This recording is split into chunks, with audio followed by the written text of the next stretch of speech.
अस्सलाम वालेकुम।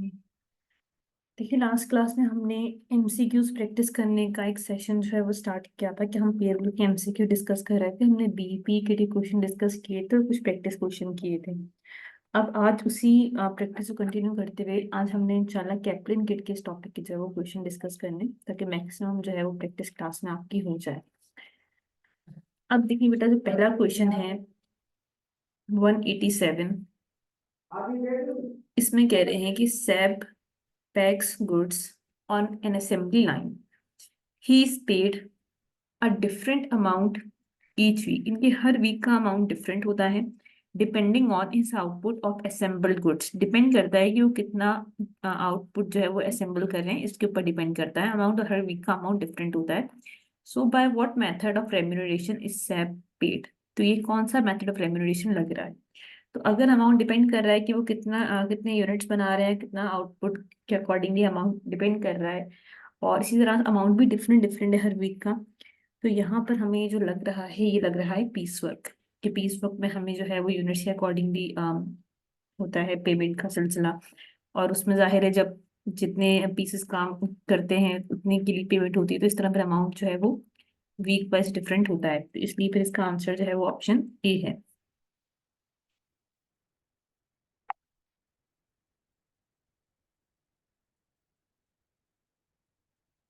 For the month of May, following figures have been extracted from a trader's record with regard to wages.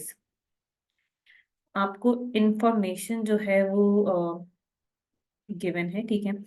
इसमें कह रहे हैं कि एम्प्लॉयज सोशल सिक्योरिटी 678 है, ग्रॉस वेजेस है 9,900, income tax 2,000, employer social security है 925। What will be the total charge for wages and salaries in the final account? कि final account में क्या अमाउंट रिकॉर्ड होगा टोटल वेजेस एंड सैलरीज के लिए, नहीं क्या एक्सपेंस रिकॉर्ड होगा फाइनल वेजेस एंड सैलरीज का। सो एक्सपेंस जो है बेसिकली वो आएगा ग्रॉस, यानी कॉस्ट टू एम्प्लॉयर सिंपली वो आएगी gross wages plus employer contribution से। तो ग्रॉस वेजेस है 9,900, एम्प्लॉयर कॉन्ट्रीब्यूशन है 925। सो 9,900 प्लस 925, ये आंसर हो जाएगा 10,825। तो इस तरह से आंसर होगा option A. Then John and Mike are both paid by piece work. दो एम्प्लॉयज हैं जो पीस वर्क पे जिन्हें हम पे करते हैं। The terms of their employment are, John is paid 1.15 for each unit. John को 1.15 पे करेंगे ईच यूनिट के लिए, यानी हर यूनिट की 1.15 पे करेंगे। he produces with a weekly minimum wage of 165। इनकी एक मिनिमम वेज सेट की गई है 165, कि जब ये 165 से कम अर्न कर रहे होंगे तो इन्हें एटलीस्ट 165 तो मिलेगा ही। Then Mike is paid 1.10 per unit for each of the first 140 units, की शुरू के 140 यूनिट्स के लिए 1.1। देन 1.15 जो है वो नेक्स्ट 20 यूनिट्स के लिए, 1.20 per unit of additional unit, ठीक है। In given week John produce 135 units and Mike produce 175 units. अब पूछ रहे हैं gross pay for each employee for the week. Gross pay पूछ रहे हैं जॉन एंड माइक की।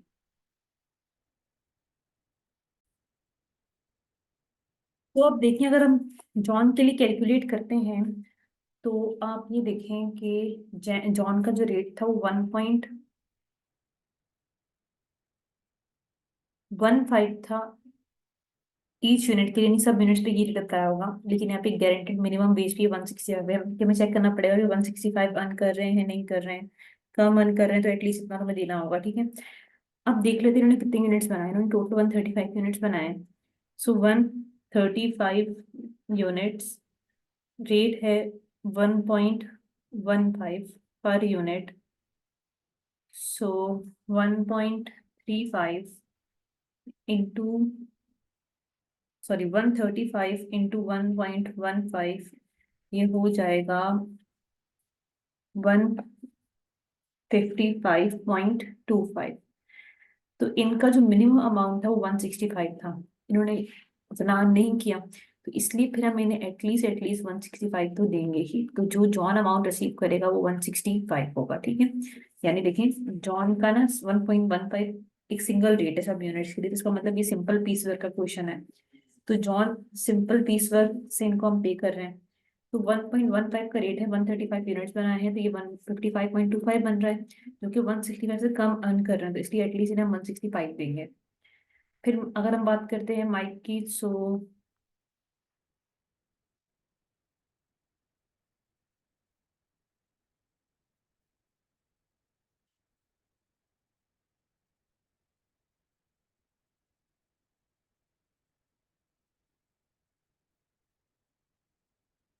1.10 for first 140 units, 1.15 for the next 20 and 1.2 per unit for any additional unit। तो यहाँ पर एक सिंगल रेट है, अलग अलग रेट्स यहाँ पे अलग अलग रेट है। तो ये क्वेश्चन है, यानी ये जो इन्हें हम पे कर रहे हैं माइक्रो डिफरेंशियल पीस वर्क से, यानी इनको हम पे कर रहे हैं डिफरेंशियल पीस वर्क से, ठीक है। तो पहले 140 यूनिट्स के लिए, यानी पहले 140 यूनिट्स के लिए इन्हें हम पे कर रहे हैं 1.1 पर यूनिट। सो 140 इंटू 1.1, ये हो जाएगा 154। देन इसके बाद जो नेक्स्ट 20 यूनिट्स होंगे उसके लिए हम पे करेंगे इन्हें 1.15 पर यूनिट। सो ये हो जाएगा 20 इंटू 1.15, ये हो जाएगा 23। अच्छा देखिए उन्होंने यूनिट्स बनाए कितने, 175 बनाए। तो 140 के लिए 1.1 के अकॉर्डिंगली हो गया, नेक्स्ट 20 के लिए 1.15 के अकॉर्डिंगली हो गया। अभी तक 140 और 20, 140 और 20 160 यूनिट्स के लिए अभी तक हम इनका अमाउंट रिकॉर्ड कर चुके हैं। अब कह रहे हैं 120, अब कह रहे हैं कि इनके बाद जितने भी यूनिट्स होंगे ना उन सब के लिए 1.2 का रेट है। तो उन्होंने 175 बनाया, तो नेक्स्ट अब हमारे और कितने रहते हैं, 15, यानी 15 अभी और रहते हैं।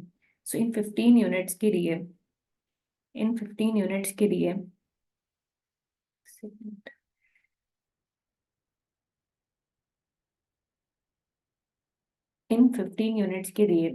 रेट होगा 1.2, 15 units into 1.2 per unit.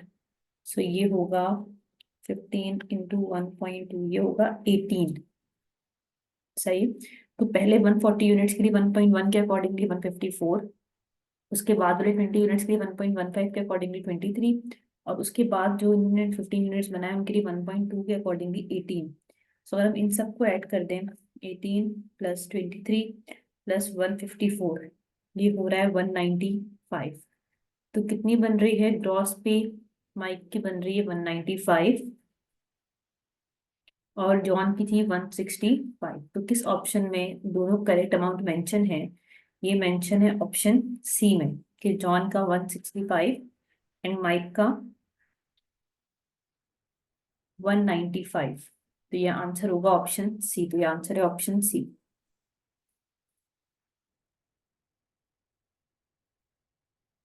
What is the purpose of an income tax code. Income tax code का पर्पस देखिए, इनकम टैक्स कोड जैसे ये जो है वो टैक्स डिपार्टमेंट की तरफ से कोड अलॉट होता है सबको जब आप टैक्स के लिए रजिस्टर्ड होते हो। तो इनकम टैक्स कोड का पर्पस क्या होगा, देखिए जब आप NTN यानी नेशनल टैक्स नंबर या इनकम टैक्स कोड एक ही बात है, जब आप टैक्स के लिए रजिस्टर होते हो आपको ये नंबर अलॉट होता है। तो इनकम टैक्स कोड जब आपको मिलता है तो यानी सिंपली आप ये देखें कि आप जब टैक्स के लिए रजिस्टर होते हो ना, तो हर इंडिविजुअल के लिए कुछ होता है भाई कि टैक्स पे कुछ रिलीफ्स वगैरह भी होते हैं, कि जैसे होता है ना भाई अगर आपकी अर्निंग्स, जैसे हर कंट्री में अपना अपना अलग अलग डिफरेंट डिफरेंट होता है कि जिसकी अर्निंग इस रेंज में रहा करेगी तो उसे हम ये रिलीफ दे सकते हैं, ये कुछ एक्स्ट्रा अलाउंस या कुछ मतलब इस तरह से रिलीफ वगैरह दे सकते हैं, ठीक है। तो सिंपली इनकम टैक्स कोड जो है उससे आप ये चेक कर सकते हो कि आप अपना उस रजिस्टर्ड नंबर से कि भाई आपके लिए क्या अवेलेबल अलाउंसेस वगैरह हैं या रिलीफ्स वगैरह हैं, ठीक है। सो इसलिए इसका बेस्ट आंसर है to reflect the allowance the tax allowances and reliefs available to employee. तो इसका जो है वो अप्रोप्रिएट आंसर है डी, और ये जो है टैक्स अथॉरिटीज की तरफ से जो है वो इश्यू होता है ये नंबर, इनकम टैक्स कोड जो है।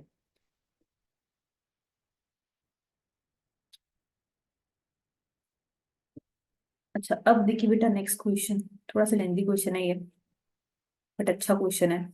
दो एम्प्लॉयज हैं,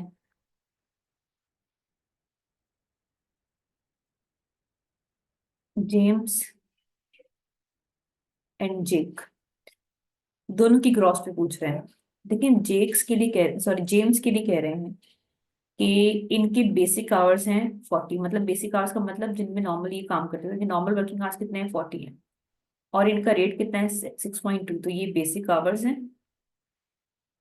और ये बेसिक रेट है।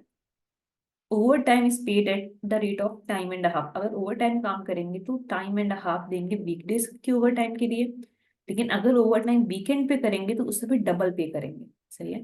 देखिए ओवर टाइम का मतलब होता है कि नॉर्मल टाइम से ऊपर काम करना। तो अगर ये ओवर टाइम जो कर रहे हैं वो कर रहेंगे नॉर्मल वर्किंग डेज के अंदर ही, वीक डेज में, यानी ओवर टाइम वीक डेज में होगा तो उसके लिए टाइम एंड हाफ के हिसाब से पे करेंगे, लेकिन अगर वीकेंड पे होगा तो फिर डबल पे करेंगे। लेकिन जब भी कोई एम्प्लॉय ओवर टाइम काम करता है तो वो उस ओवर टाइम के लिए आपसे कुछ एक्स्ट्रा लेता है।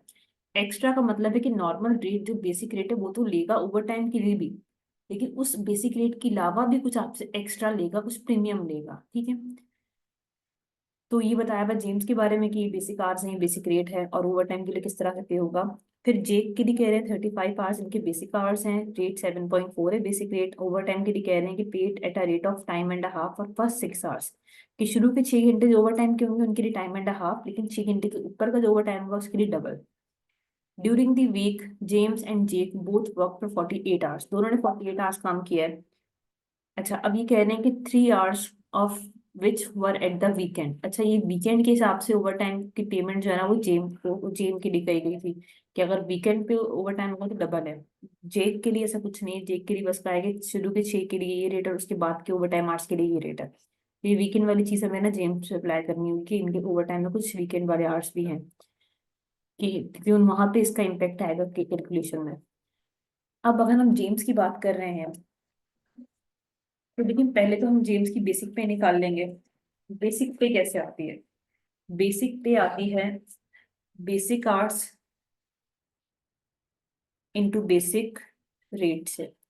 अब basic hours into basic rate से बेसिक पे आती है। सो बेसिक आवर्स कितने हैं जेम्स के? 40 आवर्स हैं, और बेसिक रेट कितना है 6.2 पर आवर। तो ये 40 इंटू 6.2, ये हो जाएगा 248। तो जेम्स की बेसिक पेमेंट हो गई है 248। देखिए जेम्स ने बेटा काम किया है 48 आवर्स, लेकिन नॉर्मल आवर्स 40 है, तो वो जो 40 नॉर्मल आवर्स उसमें सिर्फ बेसिक रेट ही मिलेगा ना, तो उन 40 आवर्स के लिए बेसिक रेट 6.2, तो उनकी उनका अमाउंट बन चुका है 248। तो बेसिक पे तो डन हो गई, बेसिक आवर्स का हिसाब किताब हो गया है। तो 48 में से हमने 40 आवर्स की अकाउंटिंग कर ली, उनका अमाउंट कैलकुलेट कर लिया। अब बारी है ओवर टाइम की। तो जेम्स ने कितना ओवर टाइम काम किया है? 40 घंटे नॉर्मल है, और अगर 48 आवर्स काम कर रहे हैं तो इट मीन ओवर टाइम उन्होंने काम किया है 8 आवर्स का। ठीक है। अब जब उन्होंने 8 घंटे ओवर टाइम काम किया है तो ओवर टाइम के लिए भी वो हमसे कम से कम नॉर्मल रेट तो पहले लेंगे ही ना, मतलब एक्स्ट्रा डिमांड करेंगे ये तो अलग चीज है, लेकिन एटलीस्ट नॉर्मल रेट तो वो इस पे भी लेंगे। यानी अगर वो 1 घंटा काम करने का 6.2 लेते हैं ना, तो वो ओवर टाइम के आवर्स भी 6.2 तो आप अभी भी लेंगे, लेकिन उसके बाद कुछ एक्स्ट्रा भी डिमांड करेंगे। ठीक है। तो इन 8 आवर्स के लिए 6.2 तो हमें इन्हें देना ही है, वो तो फिक्स है। 8 आवर्स इंटू 6.2 पर आवर, ये हो जाएगा 49.6। सो 8 इंटू 6.2 हो गया 49.6। तो देखिए इनके नॉर्मल आवर्स 40 थे, उनकी रिकॉर्डिंग हो चुकी, मतलब उनकी कैलकुलेशन हो चुकी कि उन 40 पे 6.2 ही मिलना था, वो 248 हो गया। ओवर टाइम 8 घंटे काम किया है, उन 8 घंटे पे हमें जो एक्स्ट्रा फैक्टर वो तो निकालना है अभी, लेकिन उन पे एटलीस्ट हमसे बेसिक रेट तो लेंगे ना अभी भी। तो 6.2 लेंगे तो वो 8 आवर्स पे 6.2 बनेगा 49.6, कितना हो गया। अब जो वो एक्स्ट्रा करेंगे, एक्स्ट्रा अमाउंट लेंगे, इसके बारे में बता रहे हैं कि जो ओवर टाइम वीकडेज में होगा उस पे वो हाफ लेंगे नॉर्मल रेट से एक्स्ट्रा, यानी जो नॉर्मल रेट अगर 6.2 है तो उसका हाफ लेंगे एज एन एक्स्ट्रा फैक्टर। लेकिन अगर वो वीकेंड पे हुआ ओवर टाइम तो जो एक्स्ट्रा फैक्टर है वो नॉर्मल का डबल ही हो जाएगा।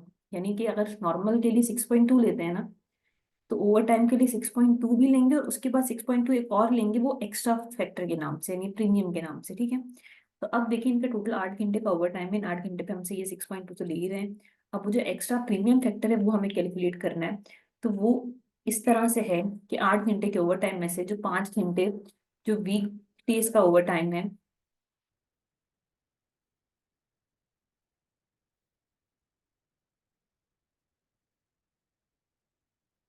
जो 5 आवर्स का ओवर टाइम है उस पर एक्स्ट्रा फैक्टर जो है ना वो नॉर्मल रेट से हाफ है। तो 6.2 का हाफ होता है 3.1।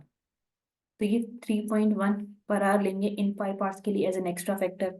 5 × 3.1 ये बनेगा 15.5। लेकिन जो 3 घंटे का ओवर टाइम वीकेंड पर हुआ है उसके लिए एक्स्ट्रा फैक्टर भी नॉर्मल रेट जितना ही ले रहे हैं। तो अगर नॉर्मल आवर में काम करने से वो सिर्फ 6.2 ले रहे थे ना, तो ओवर टाइम जब वो वीकेंड पे कर रहे हैं तो 6.2 एक तो लेंगे ही, जो सुबह नॉर्मल ले रहे थे आपसे, नहीं जो नॉर्मल ले रहे थे वो 6.2 तो लेंगे, लेकिन साथ में एक्स्ट्रा 6.2 और भी लेंगे। तो देखिए 3 आवर्स जो वीकेंड पे हो रहे हैं उसके लिए जो प्रीमियम फैक्टर है वो 6.2 है। तो 6.2 × 3 हो जाएगा 18.6।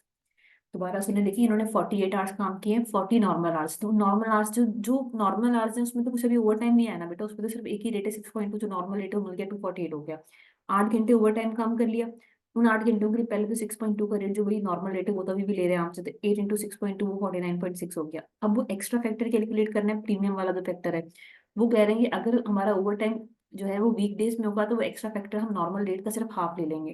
तो वो 5 घंटे हैं जो वीकडेज का ओवर टाइम है, तो उस पे 6.2 का हाफ बनता है 3.1। तो उनके लिए एक्स्ट्रा फैक्टर उन्होंने ले लिया 5 आवर्स पे 3.1 के अकॉर्डिंगली 15.5 आ गया।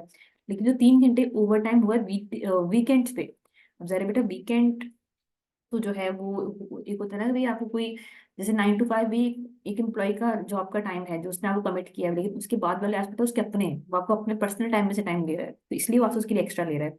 तो सेम वीकेंड जो है वो लोगों ने अपना प्लान किया होता है आउटिंग के लिए, बहुत सारी चीजों के लिए, तो सिंपल अगर वो आपको उसमें से अगर ओवर टाइम काम करके दे रहे हैं तो फिर आपसे हो सकता है कि थोड़ा कुछ एक्स्ट्रा ही चार्ज कर ले।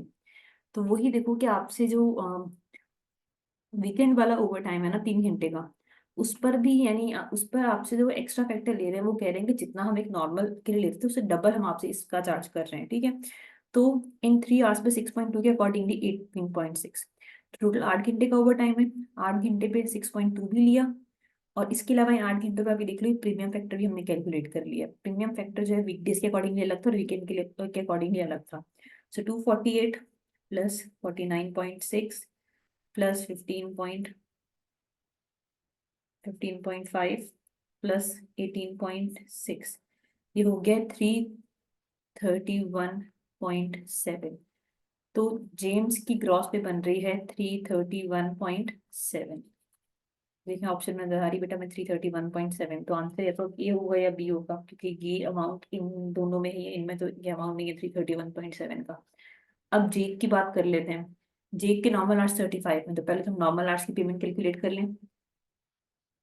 वही basic hours into basic rate, 35 hours हैं इंटू 7.4 पर आवर है, सो 35 इंटू 7.4 ये हो जाएगा 259। तो ये तो नॉर्मल आवर्स का बेटा अमाउंट आ गया इनका। अब ओवर टाइम की बारी है। अब इन्होंने देखो नॉर्मल आवर्स 35 है लेकिन 48 आवर्स काम किया, दोनों ने लिखा हुआ है कि 48 आवर्स काम किया, तो इनका ओवर टाइम कितना बना, इनका ओवर टाइम बना 13 आवर्स। तो 13 आवर्स जो ओवर टाइम है, जाहिर है बेटा इन 13 आवर्स पे नॉर्मल रेट तो इन्होंने लेना ही है, नॉर्मल रेट तो जाहिर है इन पे भी लेना ही है। तो 13 आवर्स पे 7.2 सॉरी 7.4, सो 13 × 7.4 ये होगा 96.2। तो नॉर्मल रेट ले लिया इन्होंने ओवर टाइम के लिए भी, लेकिन हम वो एक्स्ट्रा तो अभी इसमें भी लेंगे।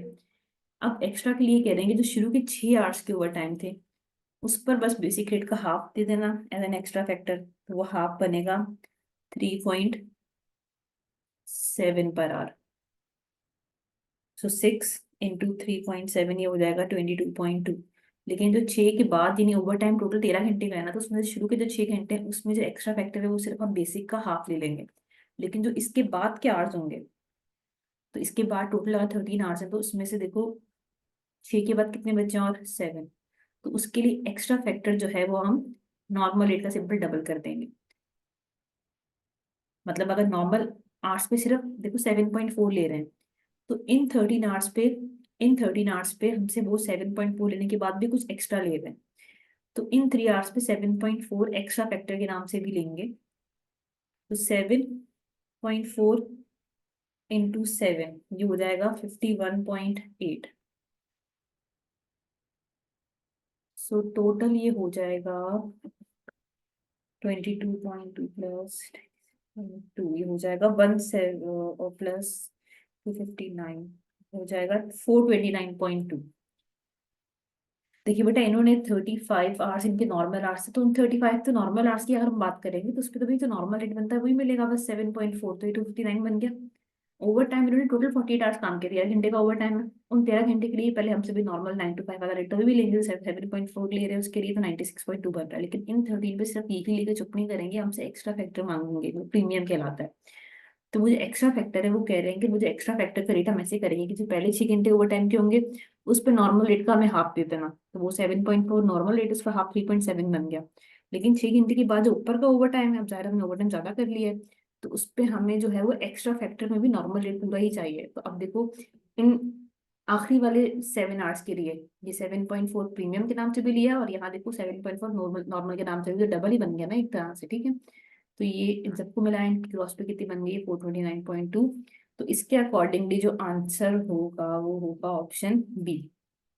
इसमें दोनों के अमाउंट करेक्ट लिखे हैं, वो है option B.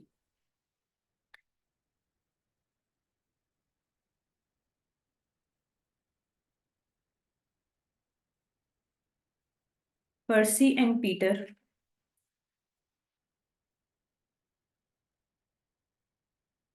Percy and Peter work for an organization that has a bonus scheme which work as follows. दो एम्प्लॉयज हैं, उनकी बोनस स्कीम्स गिवन है। Bonus of 5% of weekly pay for each employee for any week in which the departmental production is more than 10% above the target production for the week. कह रहे 5% का week 5% का bonus मिलेगा weekly पे employ को, अगर जो टारगेट है हमारा प्रोडक्शन का उससे हम 10% अबव काम करेंगे तो ये बोनस तब मिलेगा 5% का, अगर प्रोडक्शन का जो टारगेट है उससे आप 10% अबव काम करोगे तो। फिर 1 पर एम्प्लॉय का बोनस मिलेगा, बोनस ऑफ $1 पर मिलेगा हर एक यूनिट पर, जब एम्प्लॉय 800 से ऊपर यूनिट्स बनाएगा तब। अब देखिए बेटा ये इस तरह से नहीं, चीजें हर इदारे टू इदारे वेरी करती हैं कि कंपनी किस तरह से जो है वो डिजाइन कर रही है अपना पैकेज, बोनस क्या अमाउंट, सब चीजें। तो यहाँ पे कह रहे हैं कि जब प्रोडक्शन 10% ऊपर होगी टारगेट से तब एक 5% का बोनस मिलेगा एम्प्लॉयज को। इसके अलावा जब 800 एम्प्लॉयज सॉरी जब 800 यूनिट से ऊपर कोई एम्प्लॉय बनाएगा तो हर एक यूनिट पे 1 यूनिट के अकॉर्डिंगली भी बोनस मिलेगा। In 1 week the departmental target was 40,000 units. Target कितना है बेटा, 40,000 का। And 45,000 units were produce. तो टारगेट 40,000 है, प्रोड्यूस किए 45, यानी कि अब देखो 5,000 एक्स्ट्रा काम किया है ना, तो 5,000 जो है वो 40,000 में कितने परसेंट बनता है, ये बनता है 12.5%। इसका मतलब 12.5% अबव टारगेट काम हुआ है। जब 12.5% अबव टारगेट हुआ इसका मतलब 10 वाली बात पूरी हो गई है ना, तो इसका मतलब कि 5% वाला बोनस अब मिलेगा, ठीक है। फिर इसके अलावा 780 यूनिट्स बनाए पर्सी ने, 840 बनाए पीटर ने। बेसिक वेजेस गिवन है पर्सी की 240 एंड पीटर की 260। अब देखिए टोटल ग्रॉस पे निकालनी है, यानी टोटल अर्निंग्स निकालनी है, ठीक है बेटा। देखें बेसिक वेजेस जो पीटर की हैं वो 240, बेटा देखो 240 की बेसिक वेज तो वो तो मिलनी है, ठीक है। उसके अलावा इसका 5% मिलना था एज एन बोनस, अगर टारगेट ऑफ प्रोडक्शन मीट होता, कि 10% प्रोडक्शन बजट से ऊपर होती है, टारगेट से सॉरी ऊपर होती, तो 12.5% ऊपर, इसका मतलब ये टारगेट तो मीट हो गया, तो इसका मतलब ये बोनस बनता है ना 5% का। तो 5% का बोनस यानी 240 का 5% ये बनता है 12। तो एक ये मिलेगा अमाउंट, और उसके अलावा अगर 800 यूनिट से ऊपर बनाएंगे तो ऊपर वाले यूनिट्स पे हर एक यूनिट पे 1 का मिलेगा बोनस। तो इन्होंने कितना बनाया 780, मतलब लेस देन 800, तो इन्हें वो ये वाला बोनस इन्हें नहीं मिलेगा पर्सी को।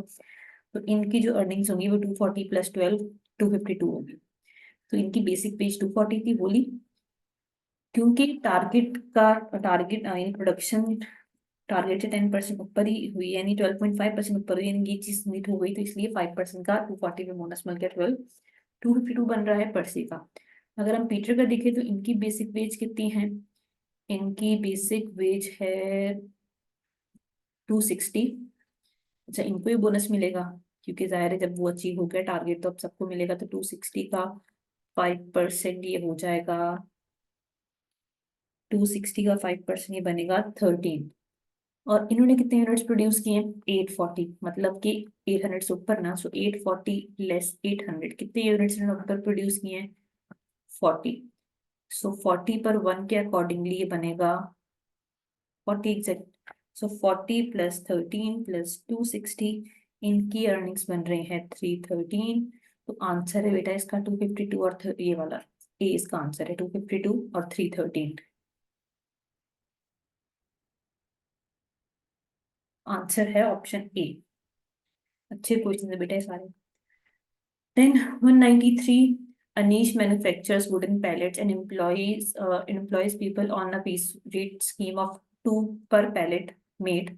If employee produce more than 200 pallets in a week, any extra pallet made over 200 are paid at a rate of 3 per pallet. मतलब स्टार्टिंग के 200 पैलेट्स तक जो रेट होगा वो 2 पर पैलेट होगा और उसके बाद 3 पर पैलेट का होगा। All employees have guaranteed minimum weekly wages of 375, guaranteed amount 375 का है। कितनी पैलेट्स बनाई है भाई 235। तो स्टार्टिंग की 200 के लिए, स्टार्टिंग के 200 यूनिट्स के लिए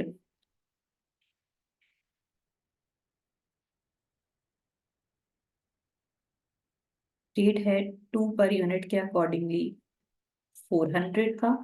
और नेक्स्ट 35 के लिए रेट है 3 पर यूनिट के अकॉर्डिंगली 35 इंटू 3 ये हो जाएगा 105।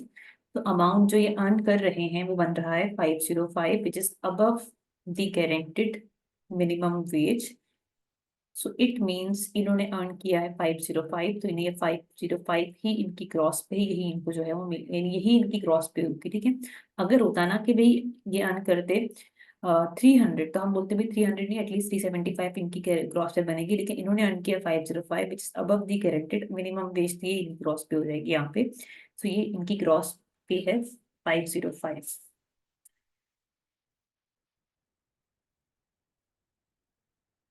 Income tax deducted from employee salaries will be accounted for as. देखिए जो इनकम टैक्स हम सैलरीज में डिडक्ट कर रहे हैं उन्हें हम किस तरह से अकाउंट फॉर करेंगे।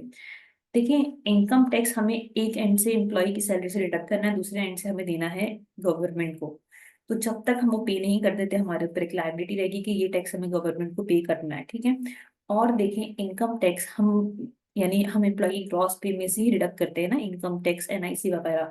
तो ग्रॉस पे पूरा का पूरा हमारे लिए एक्सपेंस होता है, तो उसी में से इनकम टैक्स जा रहा है। ठीक है, तो ग्रॉस पे इनकम टैक्स में ही जा रहा है और ग्रॉस पे पूरा का पूरा हमारे लिए क्या है वो एक्सपेंस है। तो बेसिकली आप ये देख लें कि इसको हम कैसे रिकॉर्ड करेंगे। अगर अनपेड है तो लाइबिलिटी, और बेसिकली देखो हमने एम्प्लॉयर ने जब कॉस्ट पे एम्प्लॉयर हम निकालते हैं, एम्प्लॉयर की कॉस्ट यानी हम कॉस्ट पे एम्प्लॉयर जब निकालते हैं तो हम ग्रॉस पे लेते हैं और इनकम टैक्स उस ग्रॉस पे में से ही जाता है। ठीक है, तो सिंपली आप ये देख लो कि एज एन लाइबिलिटी जब तक अनपेड है और वैसे as an expense. How often will business usually remit income tax to tax authorities, भी कितने टाइम बाद आमतौर पे जो है वो टैक्स जो है वो गवर्नमेंट को हम कितना यूजुअली मतलब कब कब किस किस फ्रीक्वेंसी से होता है कि हम टैक्स आगे जो है वो रेमिट करते हैं। तो देखिए सिंपल है, जब भी हम टैक्स यानी सिंपली पूछ रहे हैं कि नॉर्मली कितने टाइम में। ठीक है, तो वैसे देखें ये चीज़ वेरी कर सकती है कंट्री टू कंट्री और हर कंट्री की अपनी प्रैक्टिस हो सकती है, लेकिन उन्होंने हाउ ऑफन ये एक नॉर्मल टर्म से बात की है। तो आम तौर पे की सैलरीज वाला कैलकुलेशन ज्यादातर जगहों में मंथली बेस पे होती है, तो फिर ये हाउ ऑफन में एक यूजुअल आंसर इसके अकॉर्डिंगली मंथली बेसिस होगा।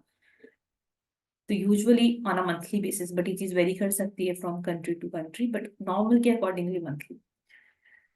Then what does the labor cost charge in P&L means in profit and loss account of a business consist of, कि हम जो लेबर कॉस्ट अपनी प्रॉफिट एंड लॉस अकाउंट में record करते हैं यानी हम जो भी amount as an expense book करते हैं उसमें क्या क्या चीजें शामिल होती है। तो एम्प्लॉयर जो एक्सपेंस बुक करता है प्रॉफिट एंड लॉस में लेबर कॉस्ट का या वेजेस के नाम का, उसमें क्या क्या चीजें होती हैं। तो सिंपल जो एम्प्लॉयर के लिए एक्सपेंस है वो क्या है, ग्रॉस पे प्लस एम्प्लॉयर कॉन्ट्रीब्यूशन, ग्रॉस पे plus any other contribution made by employer. तो इस अकॉर्डिंगली आंसर क्या है बी, खाली ग्रॉस पे नहीं प्लस जो एम्प्लॉयर कॉन्ट्रीब्यूशन करा वो भी। इसमें तो लेस करने के लिए कह रहे हैं नहीं, तो इसलिए आंसर जो है वो इसका बी है 196।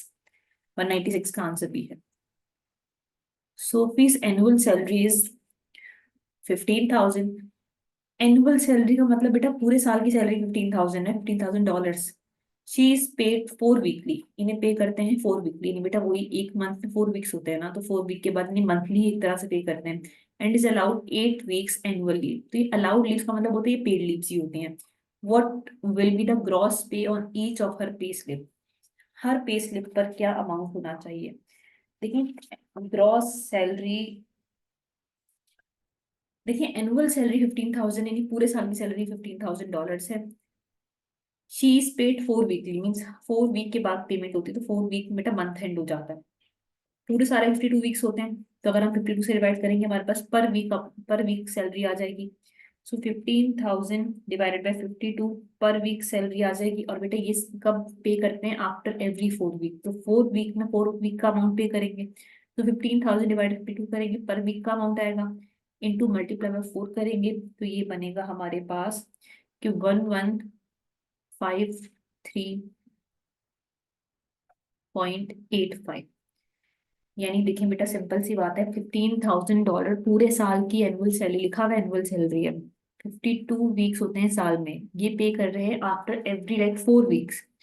4 वीक के बाद पे करेंगे, तो अगर हम 15,000 डिवाइड 52 करेंगे, पर वीक का अमाउंट आ जाएगा।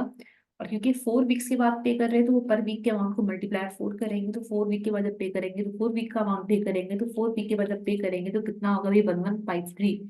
तो 1153 का अमाउंट है जो 4 वीक्स के बाद में पे होगा।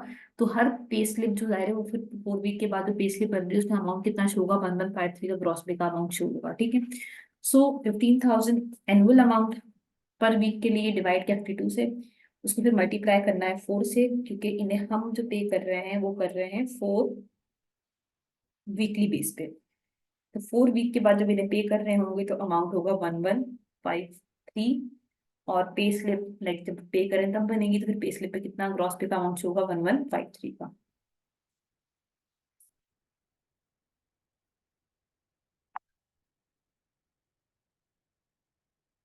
ट्रेवर्स basic working week is 40 hours. Basic week यानी नॉर्मल, यानी बेटा बेसिक आवर्स है 40, बेसिक रेट है 7। ओवर टाइम के लिए कह रहे हैं पे करेंगे टाइम एंड हाफ पे। कितने आवर्स काम किया है बेटा, 46 आवर्स काम कर लिया। ग्रॉस पे यानी टोटल अर्निंग्स पूछ रहे हैं, टोटल अर्निंग्स पूछ रहे हैं, ठीक है। तो पहले तो देखें बेसिक पे निकलेगी, जो कि आएगी basic hours into basic rate से। बेसिक आवर्स हैं 40, बेसिक रेट है 7, सो 40 × 7 ये बनेगा 280। लेकिन ग्रॉस यानी टोटल पूछ रहे हैं, तो ओवर टाइम के लिए भी कैलकुलेशन करेंगे। ओवर टाइम देखिए कितना किया है, 6 आवर्स का ओवर टाइम है। तो इन 6 आवर्स के लिए एक तो इन्हें मिलेगा नॉर्मल रेट, वो है 7 पर आवर, तो ये बनेगा 42। लेकिन साथ में जो एक्स्ट्रा प्रीमियम है वो हाफ ऑफ नॉर्मल रेट होगा, तो 6 आवर्स पे हाफ के अकॉर्डिंगली 3.5 पर आवर जो एक्स्ट्रा ले रहे हैं, तो ये बनेगा 21। सो टोटल ग्रॉस पे आएगी 280 प्लस 42 प्लस 21, ये हो जाएगी 343। सो ग्रॉस पे आ रही है 343, तो ये इसका आंसर हो गया। Then next one, Danny is Danny is a salesman.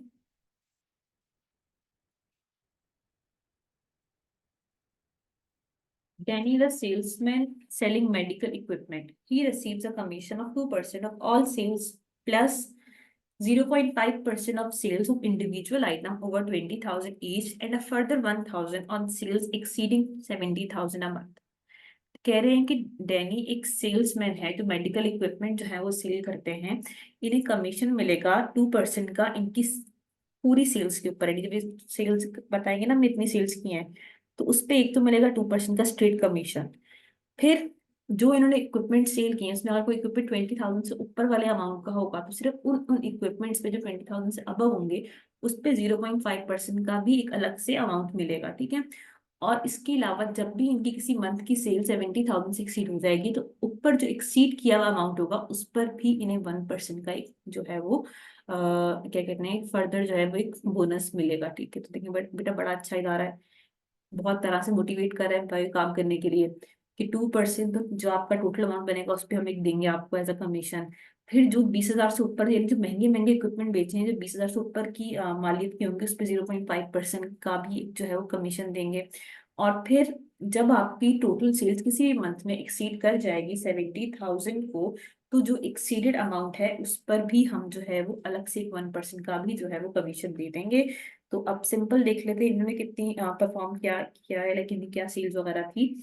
तो इनकी जो सेल्स हो रही है वो 90,000 की है टोटल। तो टोटल सेल्स से बेटा पहले तो 2% के अकॉर्डिंगली कमीशन जो बनना है, 2% ये बनेगा 1800। देन ये वाली चीज हमने अकाउंट फॉर कर ली है। देन 20,000 से ऊपर वाले इक्विपमेंट्स के ऊपर 0.5% का कमीशन है। तो इन्होंने जो इक्विपमेंट सेल किए हैं वो उनमें एक 18,000 वाला भी है और एक 22,000 वाला भी है। तो ये तो बिलो ही है, तो ये अब है, तो इस पे मिलेगा 0.5% के अकॉर्डिंगली भी कमीशन, 0.5% के अकॉर्डिंगली, जो कि बनेगा 22,000 इंटू 0.5%, ये बनेगा 110। ठीक है, ये भी हमने अकाउंट फॉर कर लिया है। और जब भी इनकी सेल्स एक्सीड हो जाएंगी 70,000 से एक्सीड मंथ में, तो ऊपर वाले अमाउंट पे एक्स्ट्रा 1% का भी मिलेगा। तो इन्होंने टोटल सेल की 90,000 की।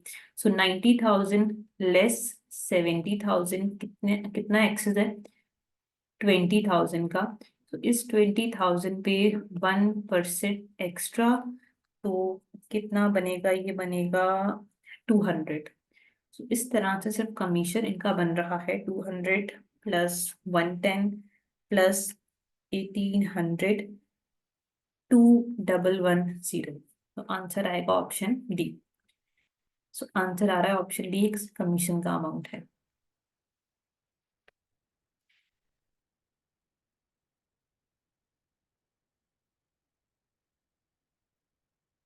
Tommy's basic working week, basic working week is 38 hours, normal hours भी 38 है, बेसिक रेट 7.5 है, ठीक है। ओवर टाइम के लिए 125% पे करेंगे नॉर्मल रेट से, 44 आवर्स काम किया है। तो पहले तो भाई बेसिक पे आ जाएगी, बेसिक आवर्स के लिए।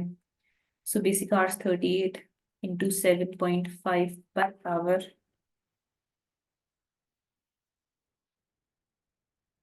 सो 38 इंटू 7.5 पर आवर, ये हो जाएगा 285।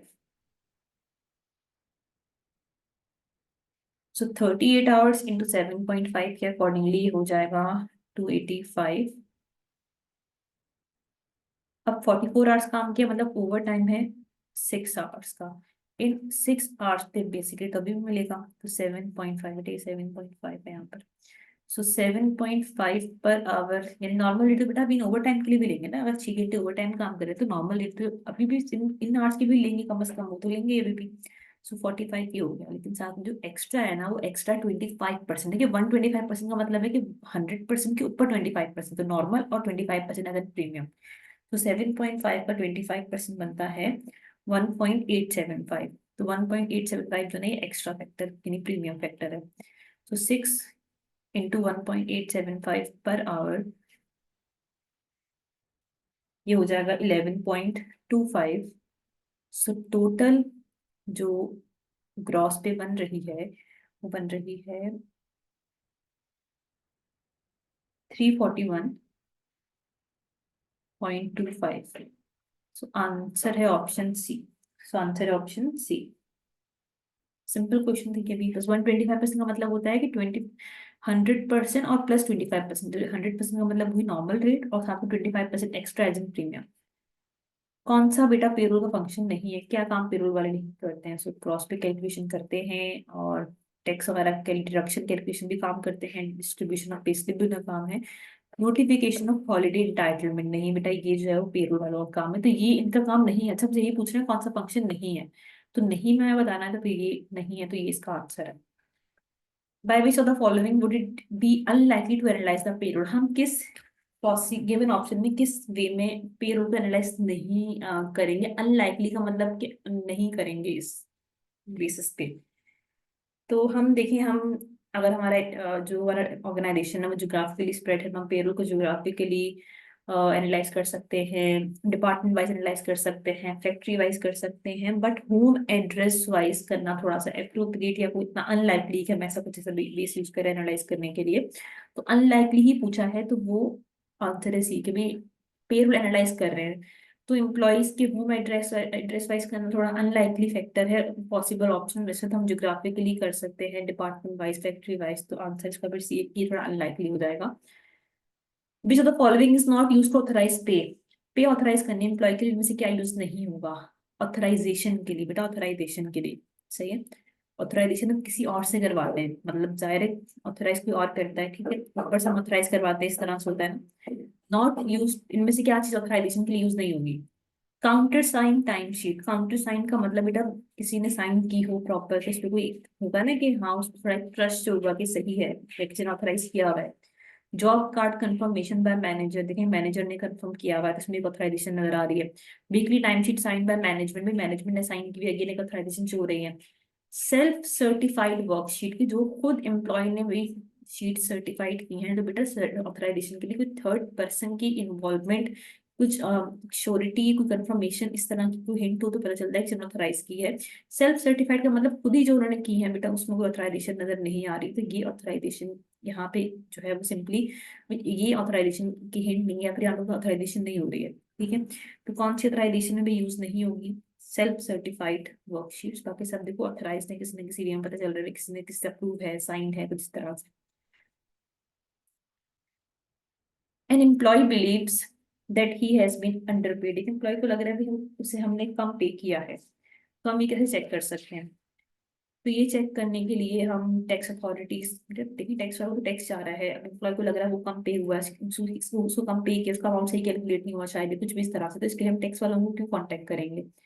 पे स्लिप प्रोवाइडेड, बेटा पे स्लिप पर जो अमाउंट दिया वो भी लिखा होगा, अब से वही अमाउंट लग रहा है कम है, ये सही पे नहीं हुआ है। एम्प्लॉयज मैनेजर, बेटा मैनेजर से आप पूछोगे तो जाहिर है असल चीज है कि हमें कैसे चेक करना है एक तरह से, वो भी ज़्यादा फिर रिकॉर्ड्स वगैरह के थ्रू ही चेक करेंगे, तो इसलिए जो बेस्ट आंसर है वो है by looking to the payroll documentation, कि आप डॉक्यूमेंटेशन चेक करो किस तरह से उनकी पे कैलकुलेट की गई थी, कैसे आपने आर्ट्स, अगर आर्ली बेस है तो जो आर्ट्स यूज किए थे, सब चीजें कि भाई सही कैलकुलेशन की थी, प्रॉपर अमाउंट सही एक्यूरेट कैलकुलेट किया है या नहीं किया है। तो बेस्ट आंसर है कि अगर आपको चेक करना है ये चीज कि अगर स्टाफ को लग रहा है अंडर पेड हुआ है, यानी उसका अमाउंट जो है वो कम मिला है उससे जो मिलना चाहिए था, तो आप फिर डिटेल डॉक्यूमेंटेशन चेक करोगे, तो इसका आंसर होगा डी। कौन सा यूज नहीं होगा बेटा इनमें से पेरोल फंक्शन में? ये कौन सी टर्म है या कौन सा अकाउंट है जिसका पेरोल फंक्शन से कोई कनेक्शन नहीं है? बेटा बैंक पेमेंट वगैरह के लिए अकाउंट यूज होगा, पेंशन वगैरह भी पेरोल, देखिए पेंशन भी स्टाफ को पे हो रही है ना, मतलब जो एक स्टाफ था यानी जो अब रिटायर हो गया है, और पेंशन में कंट्रीब्यूशन तो हमारे करंट स्टाफ की भी होती है, मतलब देखो पेंशन फंड में कंट्रीब्यूशन करंट स्टाफ की होती है, फिर पेंशन पे करते हैं जो अब जाहिर है जो रिटायर हो गए हैं उनको, सब चीजें। तो ये भी पेरोल से ही रिलेटेड टर्म है, वेजेस एंड सैलरीज भी पेरोल से रिलेटेड टर्म है, लेकिन ड्राइंग्स इसका कॉन्टेक्ट या कनेक्शन एम्प्लॉयर से, सॉरी इसका कनेक्शन ओनर से है। भी ड्राइंग्स तो ओनर की होती है ना, ओनर कुछ बिजनेस से लेके जाएगा उसे हम ड्राइंग्स बोलेंगे, तो ये जो टर्म है ये यूज नहीं होगी पेरोल फंक्शन में, तो इसलिए इसका आंसर है ऑप्शन बी। तो ये हमने बेटा कैप्लिन किट के क्वेश्चन भी डिस्कस कर लिए हैं, तो टॉपिक के जितने भी क्वेश्चन थे बीईपी कैप्लिन किट में वो हमने क्लासेस में देख लिए हैं, ठीक है। तो होपफुली ये टॉपिक क्लियर होगा, कोई क्वेश्चन हो तो आप लोग पूछ सकते हैं, ठीक है, चले अल्लाह हाफिज।